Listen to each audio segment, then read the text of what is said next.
Имаме нова тема на која што ќе разговараме до крајот на денешното издание на Македонија наутро, и кога се размислувавме како да ја најавиме, се одлучивме прилогот да го стори тоа. 4 тима хуманоидни роботи се соочија во целосно автономен натпревар во фудбал 3-3, управуван целосно од вештачка интелигенција во Пекинг. Овој настан, кој представува прв натпревар во фудбал меѓу хуманоидни роботи во Кина, служи како најава за предстојните светски игри на хуманоидни роботи, кои ќе се одржат во Пекинг во август. Во иднина можеби ќе организираме надпревари каде што роботи ќе играат фудбал со луѓе. Тоа значи дека мора да обезбедиме роботите да бидат целосно безбедни. Например, може да се одигра надпревар помеѓу робот и човек, каде што победата не е важна, но ќе има вистински офанзивни и дефанзивни интеракции. Тоа би помогнало на публиката да изгради доверба и да разбере дека роботите се безбедни. Според организаторите, клучен момент од надпреварот е тоа што сите учесници работеа целосно автономно со помош на стратегии управувани од вештачка интелигенција без никаква човечка интервенција или надзор. Опремени со напредни визуелни сензори, роботите можат да ја идентификуваат топката и да се движат по теренот. Тие исто така се дизајнирани да можат самостојно да станат по пат. Живееме во општество управувано од вештачка интелигенција, а науката и иновациите во нашата земја напредуваат со голема брзина. Сакав само ќерка ми да ги види овие работи развиени од брилијантни универзитетски студенти и лично да ја почувствува возбудата. Сепак, за време на надпреварот, неколку од нив мораа да бидат изнесени од теренот на носилки од страна на персоналот. Кина ги засилува напорите за развој на хуманоидни роботи управувани од вештачка интелигенција, користејќи спортски надпревари како маратон, бокс и фудбал како реални тест средини. Тие играа на вистина добро, но и тимот Монси беше импресивен, донесоа многу изненадувања. Со оглед на брзиот технолошки напредок и ентузијазмот од страна на јавноста, Кина го зацврстува своето место како лидер во развојот на автономни хуманоидни системи. Очекувањата за предстојните светски игри на хуманоидни роботи се големи, не само во поглед на технолошките достигнувања, туку и во градењето доверба меѓу луѓето и машините.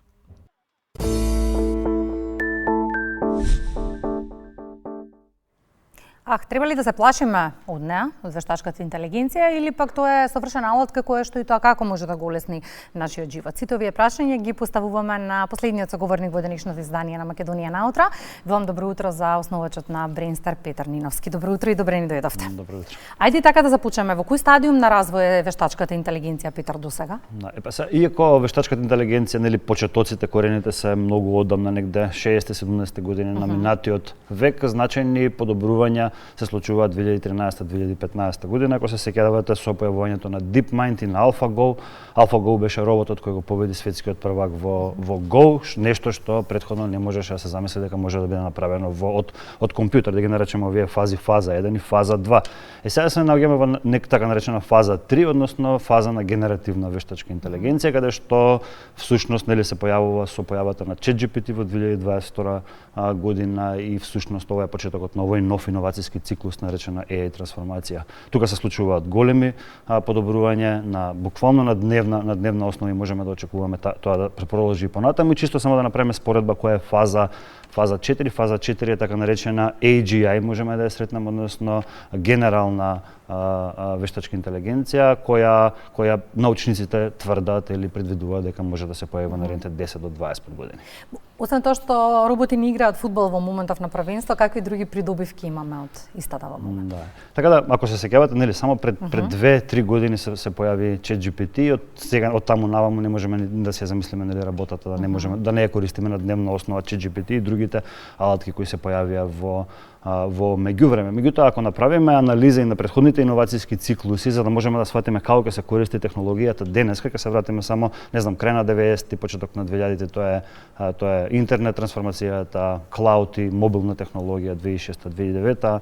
Дигитална трансформација беше нешто што го слушавме редовно претходнава декада. Ова е вештачка, нели, ера на вештачка интелигенција и ќе се користи во две насоки. Очекуваме да се користи во две насоки. Првата, она што е полесната, е како да ја користиме новата технологија технологија, во случајот вештачката интелигенција, за автоматизирање на процеси, за зголемување на продуктивност, односно како да создадеме повеќе за помалку време, за помалку ресурси и поквалитетно завршена работа. Значи тоа е првата примена. Меѓутоа втората примена што најчесто ја забораваат и поединците и организациите е она примена за како да ја користиме новата технологија за да создадеме сервиси, производи, услуги со новата технологија, онаа што не сме можеле да создадеме со онаа претходната технологија. Да речеме тоа е делот на иновација. Така да меѓутоа за да можеме да го направиме и број 1 и број 2, нешто што треба сите ние како поединци и како организации да го направиме, нели да се едуцираме на оваа тема, да стекнеме напредни вештини во вештачка интелигенција и да користиме алатки за вештачка интелигенција. Многу често кога ни доаѓаат експерти од филата велат сериозни се придобивките доколку одговорно ја користиме, но свесни сме и за бројни злоупотреби и за нив сакаме да продискутираме денеска во Македонија наутро. Само изминатиот период на социјалните мрежи се појавија бројни видеа креирани од вештачка интелигенција во кои што главна улога имаат наши познати јавни личности. Секако се користат истите бидејќи нивниот глас многу полесно допира до граѓаните. Истите беа на вистина сериозни вознемирени и прашањето е што можеме ние да сториме, постои ли некаков механизам за откривање на овие злоупотреби? Апсолутно ова е најголемиот проблем кој се појавува поради ова од новава технологија и претпоставувам ги нарекуваат deepfake, чисто да ги информираме јавноста за кои се терминологијата кои може да ја најдат на интернет. Меѓутоа, за да можеме да се спречиме, што се deepfakes прво? Значи користење на видео и аудио најчесто содржини од познати личности како вие што кажавте, за да креираат некоја лажна содржина, за да ги насочат граѓаните во една или во друга насока. Така да претпоставувам како да се заштитиме, можеме да треба да работиме во три насоки, три насоки одеднаш. Првата е технологија, односно тука играта е глушецот и мачката, каде што технологијата користиме напредна технологија за да ги фатиме овие видеа дека се креирани од вештачка интелигенција, а од друга страна па оние што креираат вакви deepfake стануваат повешти, па технологијата станува повешта и така натаму и така натаму. Меѓутоа, второ во кое треба напоредно да работиме е едукација, односно да ги едуцираме популацијата, да ги едуцираме за медиумска писменост, да можеме на самите ние како луѓе да можеме да препознаеме лажна содржина и последната е претпоставувам регулација, нешто кој на ниво на држава треба да го направиме. Не се знам лично со министерот за дигитална трансформација, меѓутоа по неговиот бекграунд и по неговото образование и по тоа што прави последниве неколку месеци можам да забележам дека можеби е вистинскиот човек да може да ни помогне да направиме оваа регулација. И не можеме да не прашам, ни доаѓаат локалните избори, политичките партии веќе на големо ја кројат кампањата, но и рекламите како ќе допираат до граѓаните. Колку е етички да се користи вештачката интелигенција во политичка кампања? Ке се користи вештачката интелигенција во политичка кампања. Тоа не можеме да го избегнеме. Меѓутоа, според мене, етичко користење на вештачка интелигенција е кога ја користиме вештачката интелигенција за да анализираме податоци, да ги видиме кои се проблемите со кои се соочуваат граѓаните, за да можеме да направиме такви кампањи, дури и за создавање на содржина подпомогната од вештачка интелигенција, се додека таа содржина е обележена дека е создадена од вештачка интелигенција. Според мене тоа е етичко користење на вештачка интелигенција. Не етичко на другата крајност, кога користиме вештачка интелигенција најчесто за да го нападнеме противникот со лажни видеа, лажни содржини, овие deepfakes што ги кажавме претходно, според мене тоа е неетичко користење на вештачка интелигенција и секое користење на вештачка интелигенција која не е транспарентно, што не може граѓаните да го препознаат дека е создадено од вештачка интелигенција, односно не е обележено, според мене е неетичко користење на вештачка интелигенција. И кој треба да биде одговорен за етичката употреба на вештачката интелигенција? Државата, компаниите или научната фела? Као што кажав и претходно, сите три работи одеднаш треба да ги направиме. Треба да се користиме технологија за да можеме прво да ја обележиме, да дознаеме и да ја нападнеме таа неетичко создадена вештачка интелигенција или вештачка интелигенција создадена за некои неетичка примена, меѓутоа исто така и регулацијата. Според мене пас јас гледам доколку нели направиме регулација и на ниво на држава, меѓутоа и ако направиме така наречена сега почнува да се спомнува во порталите светска светски акт за вештачка интелигенција, односно да успееме да се договориме на ниво на држави, на ниво на свет да се договориме во која насока ќе го движиме развојот на вештачка интелигенција. И зашто е тоа важно? Доколку некоја држава премногу агресивно отиде на регулација, ќе спречи иновацијата, а други опасноста доаѓа од друга страна, не од вештачката интелигенција, туку од државите кои не ја регулираат вештачката интелигенција. Според мене треба да се направи некој светски акт за вештачка интелигенција, за да можеме напоредно нели да создаваме, меѓутоа да создаваме вештачка интелигенција која ќе ни помогне нас, не да ни одмогне. Дел од граѓаните се подготвени да го следат новото време, да се едуцираат и да влегуваат во светот на вештачката интелигенција, но голем дел од граѓаните чувствуваат и одбивност или можеби страв. Оправдан ли е стравот? Апсолутно и апсолутно е очекувано голем дел од граѓаните да го имаат тој страв. И најверојатно 70% од луѓето, и оние што кажуваат и оние што не кажуваат, се плашаат од вештачката интелигенција. И повторно во минатите иновацијски циклуси сме ги имале овие бројки, сме го имале тој отпор. Имаше еден штрајк на наставници по математика, не ми текнува која година, кога се појавија дигитронет. Имаше штрајк од други, не ми текнува која група на граѓани која се појавија компјутерите и така натаму. Така да овие појави се очекувани. Претпоставувам треба да помине некое време, меѓутоа наместо реактивно да почнеме да изучуваме за вештачка интелигенција, реактивно е кога ќе видиме дека луѓето околу нас веќе почнуваат да ја користат и ние сме у полоша позиција ако не ја користиме вештачка интелигенција, треба проактивно да бидеме мотивирани да ја користиме вештачка интелигенција, односно проактивно во насока, проактивно да научиме, да почнеме да учиме, да почнеме да користиме алатки, да почнеме да ги применуваме во секојдневното работење за да се позиционираме така да можеме нели да ги зграпчиме придобивките од вештачката интелигенција што очекуваме да се појават во иднина. И во контекст на едукацијата и онаа група која што има одбивност или страф од користење на вештачката интелигенција, дали граѓаните се свесни колку без знаење често ја користат во секојдневието? Да, оние кои има голема група на луѓе кои веќе почнаа да користат овие алатки за вештачка интелигенција. Меѓутоа, основното користење на алатки на вештачка интелигенција не е тоа што им треба на луѓето, односно не е тоа што ќе им ги заштити нивните работни места. Исто како сега да се фалиме, ако користиме ChatGPT, не значи дека користиме вештачка интелигенција. Исто како да се фалиме сега дека користиме интернет. Така тоа не го ни спомнуваме, него го користиме интернетот на дневна основа, истото и со вештачката интелигенција. Тоа што е потребно е напредно познавање на вештачката интелигенција, бидејќи свесни сме дека вештачката интелигенција нас нема да ни ги зема работните позиции, туку луѓето кои имаат познавање од вештачка интелигенција ќе им ги земат работните позиции на луѓето кои немаат познавање од вештачка интелигенција. И тукму тоа како дилема сакам да го разрешиме, веројатно неголемата аверзија потикнува тоа дека ако почнеме да ја користиме ќе не замени. Претирана грижа или реална закана? Реална закана е за оние кои нема да почнат да ја користат вештачката интелигенција. Реална закана е дека луѓето кои ја користат вештачката интелигенција ќе им ги земат работните места. И според мене, нели сите ние си имаме одредени професии, независно дали сме новинари, дали сме наставници, дали сме инженери, дали сме архитекти или доктори или што и да, ние треба да станеме нейтив во користење на вештачка интелигенција, односно да станеме доктор кој користи вештачка интелигенција, да станеме архитект кој користи напредни алатки за вештачка интелигенција. Тие кои ќе користат вештачка интелигенција во секојдневната работа ќе успеат да ги зграпчат оние можности кои се појават во наредните 10 години. И тука логично се поставува прашањето како тогаш да ја зголемиме довербата помеѓу граѓаните и помеѓу технологиите кои што се базираат на вештачка интелигенција. Едукација.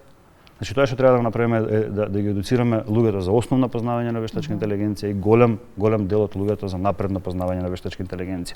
Ова технологија, односно овој иновацијски циклус е многу интересен за разгледување и разликата помеѓу овој иновацијски циклус и претходните иновацијски циклуси е дека овој ќе побара од голем процент од популацијата, од луѓето, да се реедуцира за вештачка интелигенција, така наречени knowledge workers. Сите кои работат во овие професии мора да се стекнат со напредно познавање на вештачка интелигенција или ќе станат нерелевантни на пазарот на труд. И пак ќе се навратам на почетокот, ако во моментов роботи не играат фудбал, што ќе се случува за 10 години од сега? За 10 години очекувам развојот на вештачката интелигенција да оди во насока која ќе биде во полза на луѓето. Очекувам да договориме некој меѓународен акт за користење на вештачка интелигенција. Очекувам свет каде што вештачката интелигенција ќе работи дел од работите, луѓето со помош на вештачката интелигенција ќе ги работат други дел од работите. Очекувам свет каде што ќе можеме со помош на вештачка интелигенција да се бориме со најголемите проблеми со кои се соочува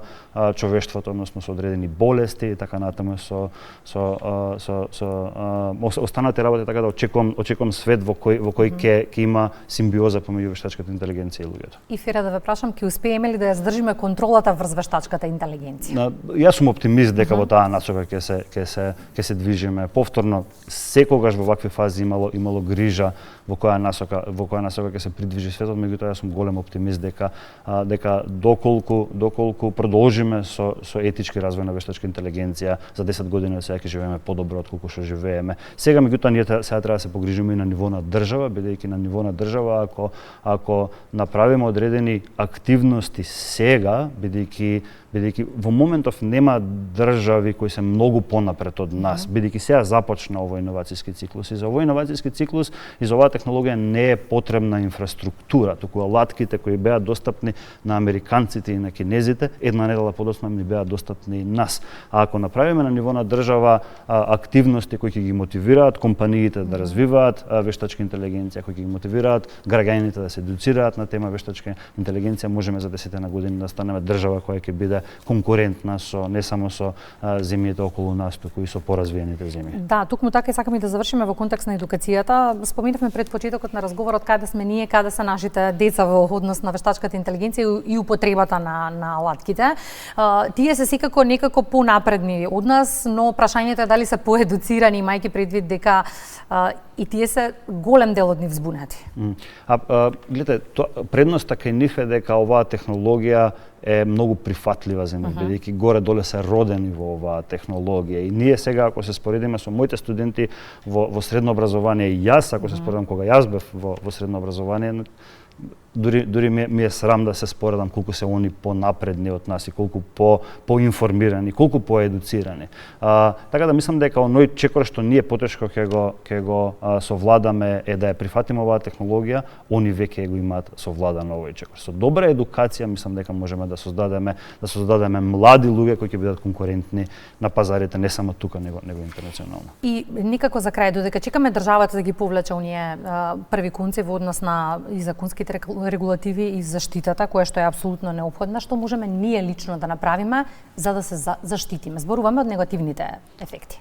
Да почнеме да се информираме, да најдеме содржини кои претходно било докажано дека тие содржини се релевантни, да почнеме да се едуцираме, да почнеме да читаме, да почнеме да посетуваме курсеви за вештачка интелигенција, да почнеме да разбираме како функционира таа технологија со цел да можеме да ги видиме ризиците или да се заштитиме од тие ризици. Меѓутоа нешто друго што преостанува, нели сите имаме постари, повозрасни луѓе околу нас, да пробаме нив да им помогнеме, бидејќи они се најранливи во моментот, постарите граѓани се нели најранливи во моментот. И најголеми жртви веројатно. Да, и најголеми жртви, всушност нападите најчесто се случуваат таму. Еве замислете сега, некој може да го ископира мојот глас и некој може да се јави на мајка ми на телефон и од мајка ми на телефон да побара нешто. Нормално тоа се правеше изминатиот период, вознемирени граѓани, па и злоупотребени финансиски имавме. Апсолутно, и нормално дека ќе се случи тоа. Така да не оставаме да прво да паднеме на некоја сопка, па после тоа да ги едуцираме луѓето околу нас. Проактивно да пробаме да ги едуцираме, особено постарите граѓани. Оваа тема која што е актуелна, е постојано отворена. Задаша наша и како јавен сервис е да информираме и едуцираме, па ќе го правиме тој во периодот кој што следува. Тоа ни е неопходно. Благодарам за гостувањето. Благодарам на вас.